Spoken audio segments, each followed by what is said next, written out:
पाठ 8 संज्ञा के विकार डिक्लेंशन ऑफ नाउन। लिंग जेंडर। संसार की समस्त वस्तुएं, प्राणी और मन के भाव या तो पुरुष सूचक होते हैं या स्त्री सूचक। इसका ज्ञान हमें लिंग द्वारा होता है। संज्ञा शब्द के जिस रूप से उसके पुरुष अथवा स्त्री जाति के होने का बोध हो उसे लिंग कहते हैं। लिंग के भेद। हिंदी में लिंग के दो भेद होते हैं। लिंग, एक पुल्लिंग, दो स्त्रीलिंग। पुल्लिंग संज्ञा शब्द के जिस रूप से उसके पुरुष जाति के होने का बोध होता है उसे पुल्लिंग कहते हैं, जैसे बंदर, चाचा, मोर, बाघ, लड़का आदि। स्त्रीलिंग संज्ञा शब्द के जिस रूप से उसके स्त्री जाति के होने का बोध होता है उसे स्त्रीलिंग कहते हैं, जैसे बंदरिया, चाची, मोरनी, बाघिन, लड़की आदि। लिंग की पहचान। हिंदी में प्राणीवाचक शब्दों का लिंग निर्धारण इनके पुरुषत्व या स्त्रीत्व को देखकर सरलता से किया जाता है, किंतु अप्राणीवाचक शब्दों के लिंग का निर्धारण या लिंग की पहचान शब्दों के व्यवहार से होती है।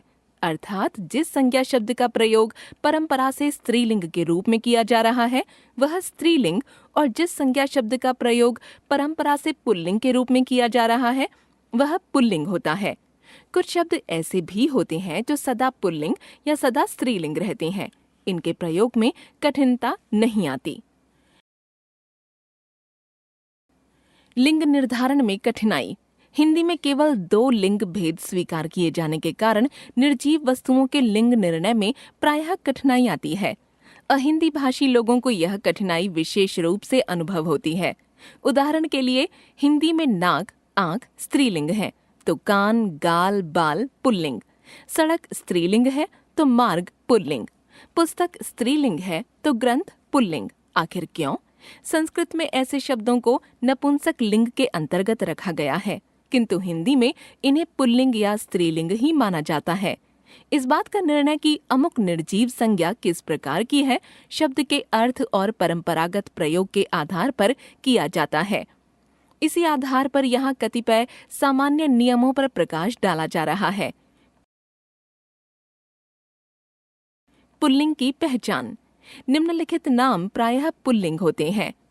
पेड़ों के नाम: आम, पीपल, अशोक, शीशम, बड़, कीकर आदि। अनाजों के नाम: गेहूं, चना, बाजरा आदि। ज्वार, मक्का स्त्रीलिंग। धातुओं के नाम: सोना, पीतल, लोहा, तांबा आदि। चांदी स्त्रीलिंग। जल व स्थल भागों के नाम: सरोवर, सागर, देश, नगर, पठार, घर आदि। नदी स्त्रीलिंग।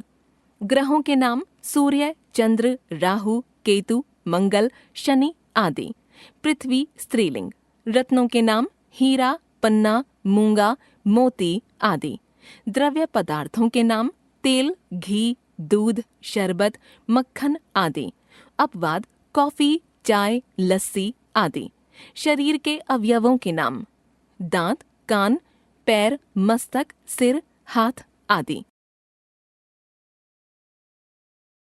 निम्नलिखित प्रत्ययों के योग से बने शब्द: आ घड़ा, लोटा, छाता आदि। आपा बुढ़ापा, मोटापा आदि। आव लगाव, बहाव, चढ़ाव आदि। खाना डाक खाना, पागल खाना आदि। न दमन, लेन देन आदि। त्व देवत्व, स्त्रीत्व, ममत्व आदि। पन बचपन, पागलपन, लड़कपन आदि। वाला फल वाला, चाय वाला आदि। आर सवार, सुनार, व्यापार आदि।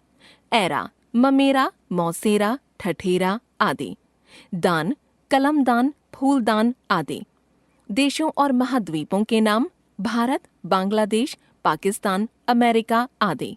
पर्वतों के नाम: हिमालय, कैलाश, विंध्याचल, आल्प्स, अरावली आदि। दिनों के नाम: रविवार, सोमवार, मंगलवार, बुधवार, वीरवार, शुक्रवार, शनिवार। वर्णमाला के अक्षर: आ, उ, ऊ, ए, आई आदि। ई, ई तथा री अपवाद हैं। सभी महीनों के नाम: फाल्गुन, चैत्र, वैशाख या मार्च, अप्रैल, जून, अगस्त, सितंबर, अक्टूबर, नवंबर, दिसंबर आदि। अपवाद जनवरी, फरवरी, मई, जुलाई। ख, ज और त्र से अंत होने वाले शब्द। ख सुलेख, सुख आदि। ज पंकज, धीरज आदि। त्र चित्र, पत्र, मित्र आदि। स्त्रीलिंग की पहचान। निम्नलिखित नाम प्रायः स्त्रीलिंग होते हैं। नक्षत्रों के नाम अश्विनी, रोहिणी आदि। संस्कृत के आकारांत शब्द प्रतिज्ञा, माया, सभा आदि। शरीर के कुछ अंग जीभ, उंगली, टांग, भौं, गर्दन आदि। कुछ समूहवाची शब्द मंडली, कंपनी आदि। तिथियों के नाम अमावस्या, एकादशी, द्वादशी, पूर्णिमा आदि। बोलियों के नाम खड़ी बोली, हरियाणवी, बुंदेली, अवधी, राजस्थानी आदि। उकारांत तत्सम संज्ञाएं वस्तु, वायु, मृत्यु आदि। कुछ आहारों के नाम खिचड़ी, कचौड़ी, रोटी, पूरी, दाल, सब्जी आदि।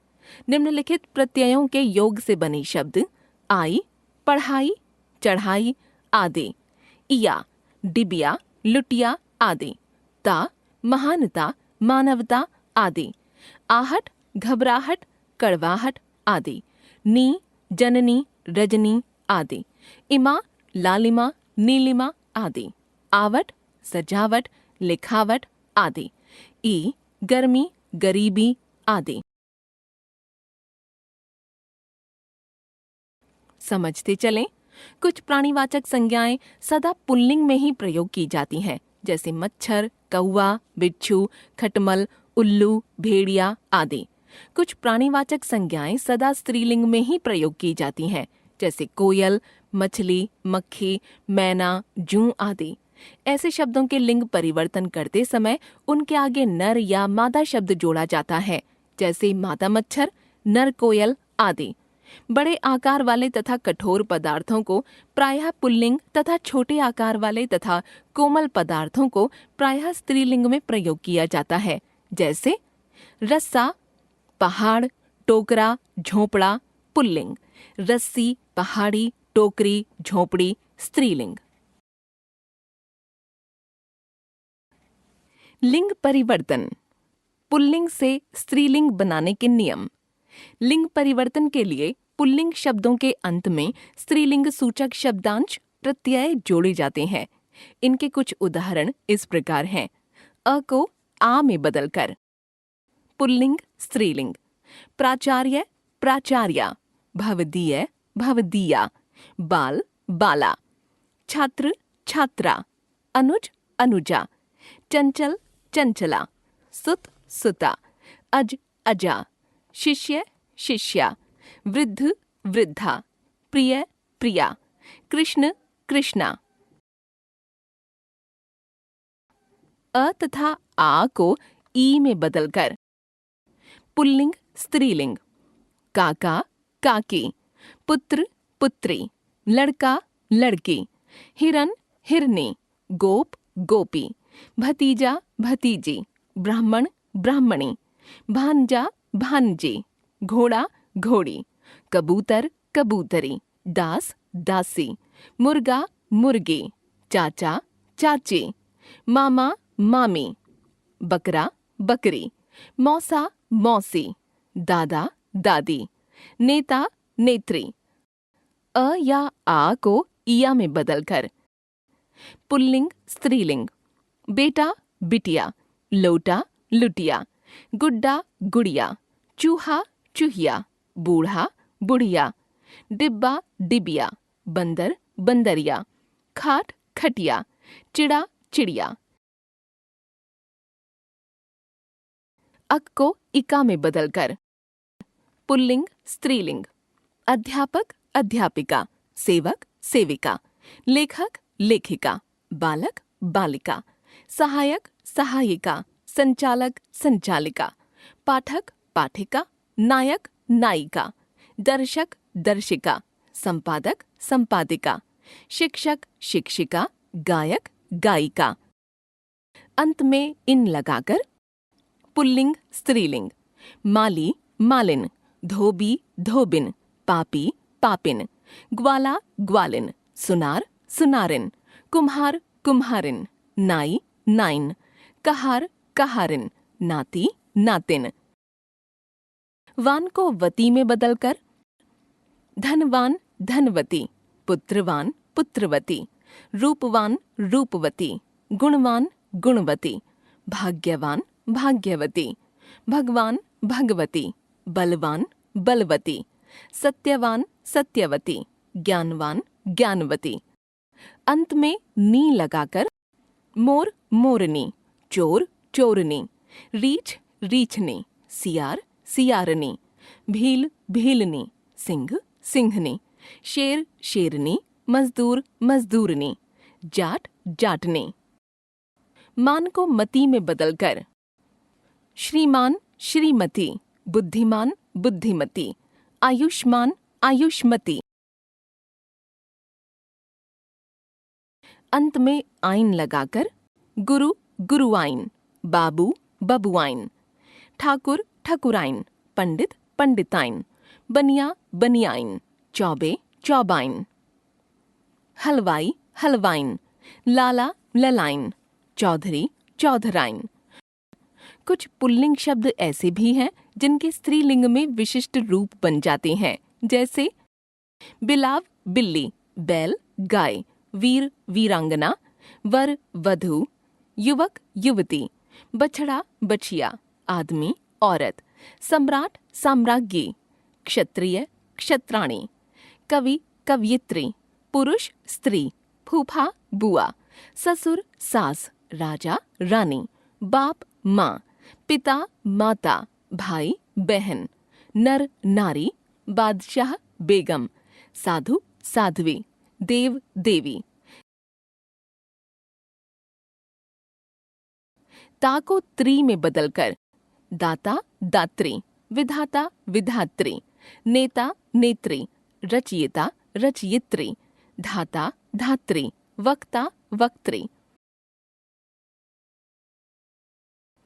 हम जान गए लिंग, संज्ञा शब्द के जिस रूप से उसके पुरुष या स्त्री जाति के होने का बोध हो, लिंग। हिंदी में लिंग के दो भेद होते हैं, एक पुल्लिंग, दो स्त्रीलिंग। जो संज्ञा शब्द पुरुष जाति का बोध कराएं, पुल्लिंग। जो संज्ञा शब्द स्त्री जाति का बोध कराएं, स्त्रीलिंग।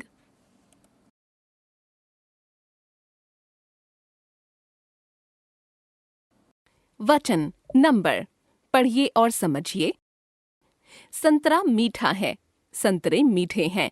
नदी बहती है, नदियां बहती हैं।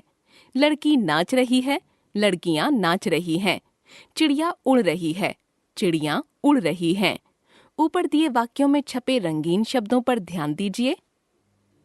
क वर्ग के सभी शब्द संतरा, नदी, लड़की और चिड़िया अपने एक होने का बोध करा रहे हैं, जबकि ख वर्ग के वाक्यों में आए सभी रंगीन शब्द संतरे, नदियां, लड़कियां और चिड़ियां अपने एक से अधिक होने का संकेत दे रहे हैं। अतः हम कह सकते हैं कि संज्ञा शब्द के जिस रूप से उसके एक या अनेक होने का बोध हो, उसे वचन कहते हैं। वचन के प्रकार। हिंदी में वचन दो प्रकार के होते हैं। वचन एक एकवचन, दो बहुवचन।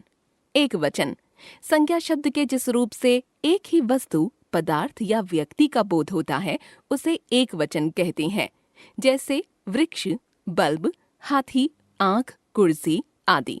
बहुवचन शब्द के जिस रूप से एक से अधिक वस्तु, पदार्थ या व्यक्तियों का बोध हो, उसे बहुवचन कहते हैं, जैसे लड़के, नदियां, पुस्तकें, कुर्सियां, आंखें आदि। वचन की पहचान। वचन की पहचान दो प्रकार से होती है। एक, संज्ञा, सर्वनाम तथा विशेषण शब्दों के द्वारा। दो, क्रिया शब्दों के द्वारा। संज्ञा, सर्वनाम तथा विशेषण शब्दों से वचन की पहचान। नीचे लिखे वाक्यों को ध्यान से पढ़कर समझिए। उदाहरण: एक वचन, बहुवचन। घोड़ा दौड़ रहा है, घोड़े दौड़ रहे हैं, संज्ञा द्वारा। मैं जा रहा हूँ, हम जा रहे हैं, सर्वनाम द्वारा। लंबा वृक्ष छाया कम देता है, लंबे वृक्ष छाया कम देते हैं, विशेषण द्वारा। क्रिया शब्दों द्वारा वचन की पहचान। नीचे लिखे वाक्यों को ध्यानपूर्वक पढ़कर समझिए। उदाहरण, एक वचन, बहुवचन। अध्यापक पढ़ा रहा है, अध्यापक पढ़ा रहे हैं। शिष्य नृत्य सीख रहा है, शिष्य नृत्य सीख रहे हैं। चौक उधर रखा था, चौक उधर रखे थे। समझते चलें। हिंदी में कुछ विशेष स्थितियों में एक वचन के स्थान पर बहुवचन का प्रयोग किया जाता है। इसे आदरार्थक बहुवचन कहते हैं। जैसे, पिताजी खाना खा रहे हैं। नेहरू जी हमारे देश के प्रथम प्रधानमंत्री थे।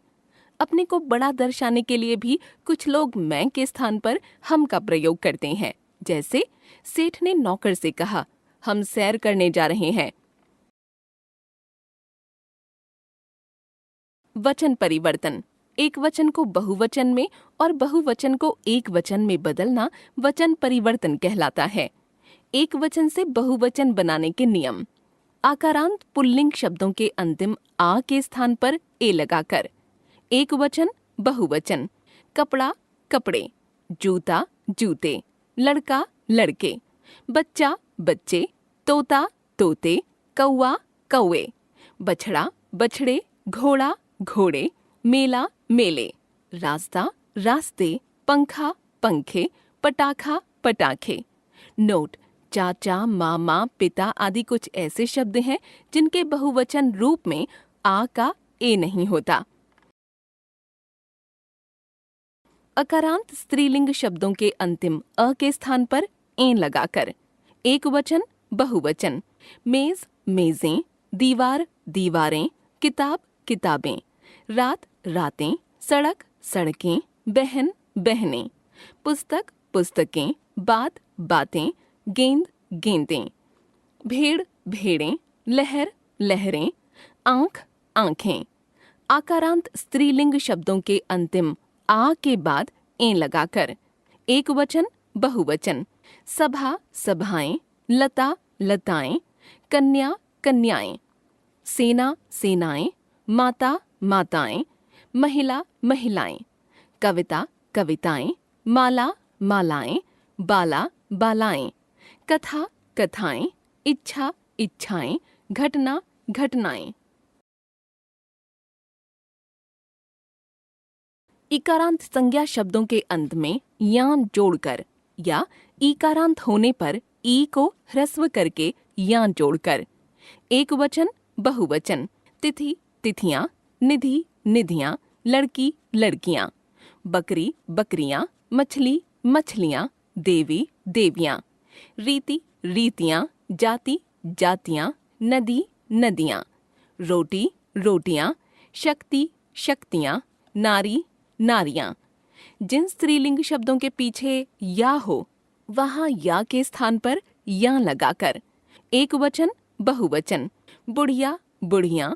डिबिया, डिबियां। बंदरिया, बंदरियां। चिड़िया, चिड़ियां। कुटिया, कुटियां। चूहिया, चूहियां।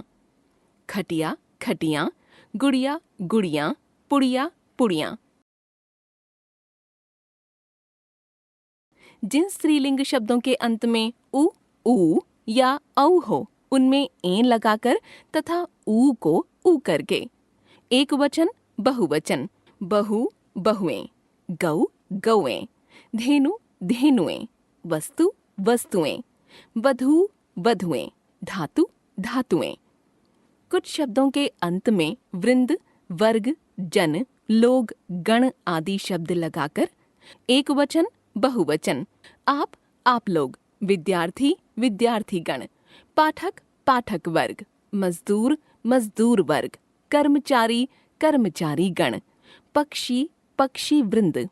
गुरु, गुरुजन। प्रजा, प्रजाजन। नेता, नेतागण। समझते चलें। कुछ शब्द ऐसे हैं जो एक वचन तथा बहुवचन में समान होते हैं, उनके रूप नहीं बदलते। जैसे घी, चाय, गिरी, छाया, क्षमा, पानी, याचना, कल आदि। कुछ शब्द ऐसे हैं जो सदा एक वचन में ही प्रयोग किए जाते हैं। जैसे जनता, दूध, वर्षा, आग, आकाश, प्रजा, भीड़ आदि। कुछ शब्द ऐसे हैं जो सदा बहुवचन में ही प्रयोग किए जाते हैं। जैसे आंसू, बाल, लोग, होश, दर्शन, प्राण, हस्ताक्षर आदि। धातुओं का बोध कराने वाली जातिवाचक संज्ञाएं तथा भाववाचक संज्ञाएं एक वचन में ही प्रयोग की जाती हैं, जैसे सोना, चांदी, सत्य, प्रेम, घृणा आदि। हम जान गए वचन, शब्द के जिस रूप से उसके एक या अनेक होने का बोध हो, वचन। शब्द के जिस रूप से एक ही व्यक्ति, प्राणी अथवा वस्तु का बोध हो, एक वचन। शब्द के जिस रूप से एक से अधिक व्यक्तियों, प्राणियों अथवा वस्तुओं का बोध हो, बहुवचन। वचन की पहचान संज्ञा, सर्वनाम, क्रिया, विशेषण आदि शब्दों द्वारा। कारक केस, देखिए, पढ़िए और समझिए। कृष्णा सुदामा की मित्रता की कहानियां सबने सुनी हैं। वे दोनों गुरु संदीपन के आश्रम में पढ़ते थे। एक बार गुरु माँ ने दोनों को वन में लकड़ियां लाने के लिए भेजा। ये रास्ते के लिए भुने चने हैं, लेकिन सुदामा ने पोटली से सारे चने अकेले ही खा लिए। उपर्युक्त चित्रकथा में आए रंगीन पदों पर ध्यान दीजिए। यदि हम इन विशेष पदों को हटा दें तो हमें वाक्यों के अर्थ ठीक से समझ में नहीं आएंगे और वाक्य अधूरे लगेंगे। ये सभी शब्द कारकों के चिन्ह हैं। इन्हें कारकों की विभक्तियां या परसर्ग कहते हैं। वाक्यों में इनके प्रयोग से सभी शब्दों का परस्पर संबंध ज्ञात होता है। इस प्रकार हम कह सकते हैं कि संज्ञा या सर्वनाम के जिस रूप से उसका संबंध वाक्य के अन्य शब्दों से जाना जाए, उसे कारक कहते हैं। कारक के भेद, हिंदी में कारक के 8 भेद होते हैं। इन सभी की विभक्तियां नीचे दी गई हैं। कारक, कारक चिन्ह, विभक्ति। कर्ता कारक ने शून्य परसर्ग, कर्म कारक को शून्य परसर्ग, करण कारक से द्वारा, संप्रदान कारक के लिए को, अपादान कारक से अलग होना, संबंध कारक का, के, की, रा, रे, री, ना, ने, ने, अधिकरण कारक में, पर, संबोधन कारक हे, अरे आदि।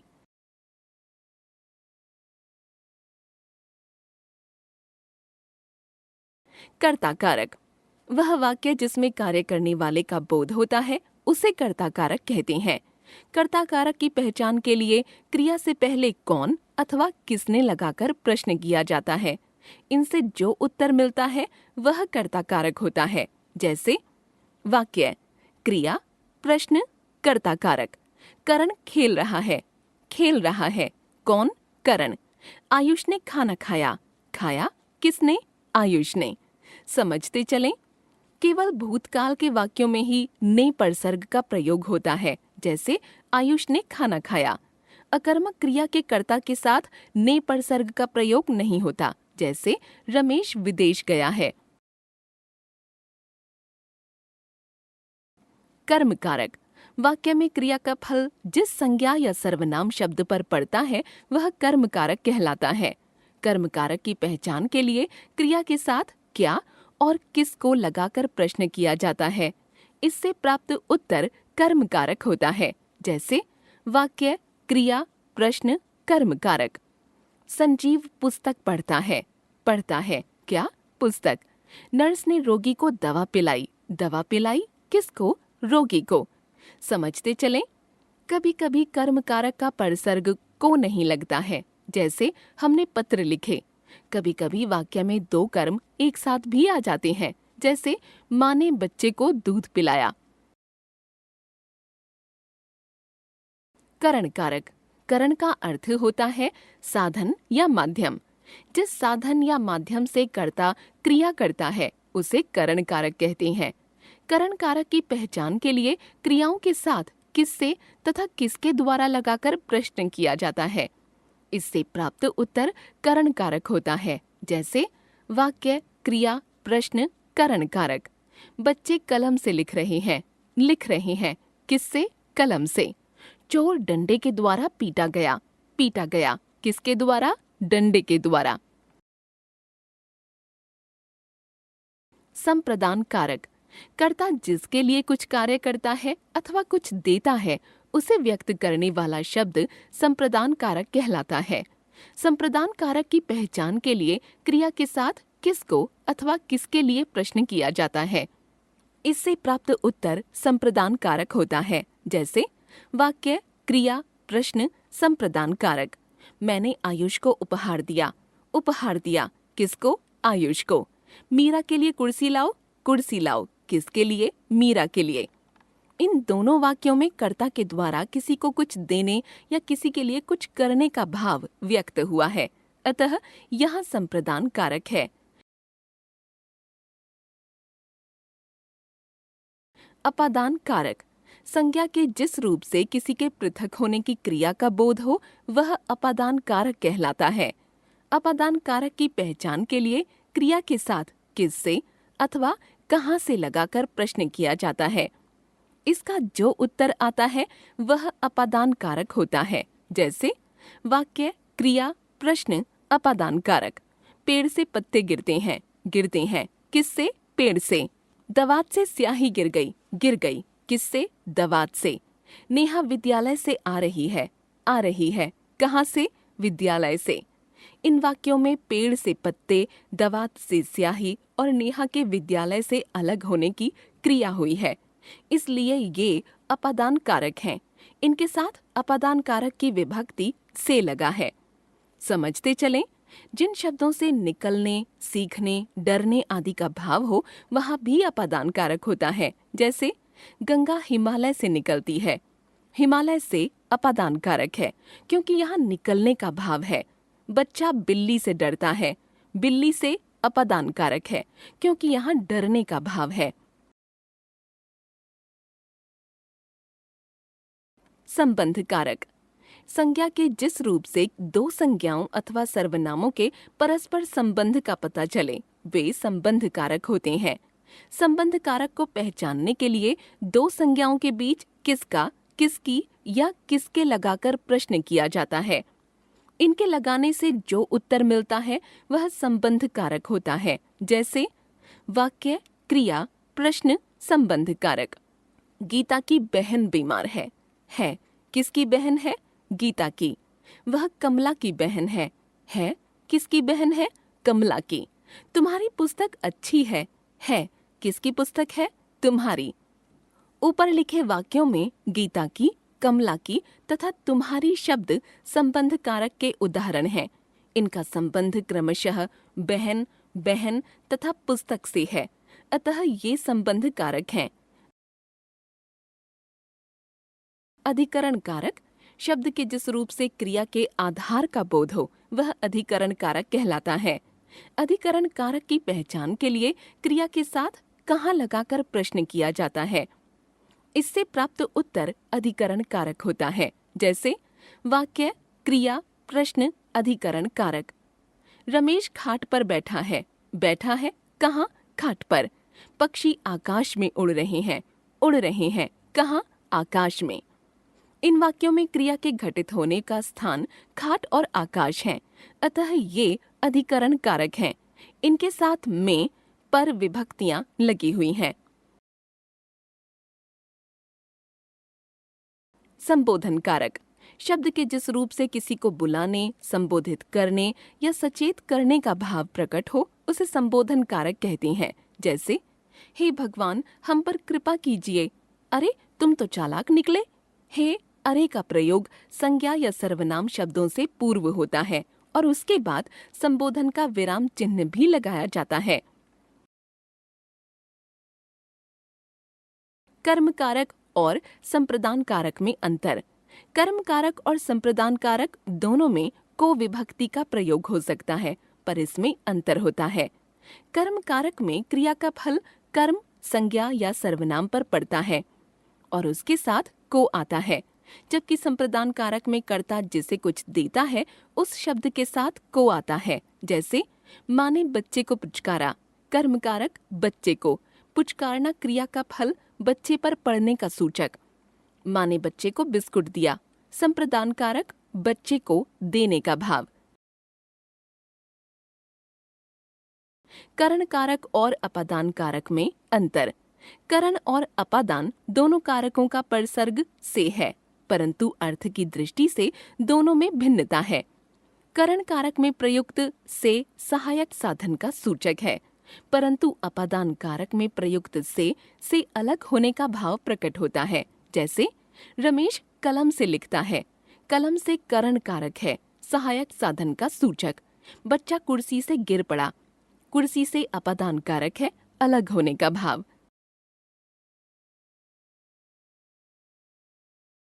हम जान गए कारक। संज्ञा या सर्वनाम के जिस रूप से उसका संबंध वाक्य के दूसरे शब्दों के साथ, खास तौर पर क्रिया के साथ जाना जाए, कारक। कारकों के लिए निश्चित किए गए चिन्ह कारक चिन्ह, विभक्ति या परसर्ग। कारक के 8 भेद: कर्ता कारक, कर्म कारक, करण कारक, संप्रदान कारक, अपादान कारक, संबंध कारक, अधिकरण कारक तथा संबोधन कारक।